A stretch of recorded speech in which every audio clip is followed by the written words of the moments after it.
Growing up, we're taught that bigger is better, but is it? The goal of this project is to educate my community about how to be self-sufficient and off the grid. The idea started 2 years ago when I came across videos on YouTube about tiny houses. And ever since then, I've wanted to build one. I was always conscious of the effect people and the way they lived had on the environment. But turning off the light or putting your paper in the recycling never felt like I was helping enough. Tiny houses are the ultimate way to simplify your life.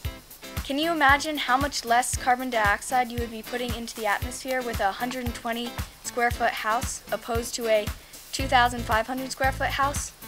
You don't have to spend money filling up your house with meaningless decorations. Many are avoiding strict construction codes by building their tiny houses on wheels. But the biggest benefit I see to building my tiny house on wheels is that I can take it wherever I want. Often I find people settle down in one area and don't want to move because the process of selling and moving is just not worth it. The opportunity to build a tiny house finally presented itself to me when I found out that housing and food costs for colleges are approximately $16,000 per year. My next thought was, why don't I build a tiny house and bring it with me to college? I proposed this project to my high school, and they approved it as my senior project. Our society is becoming more and more virtual, and as this happens, it is important to bring communities together through hands-on activities.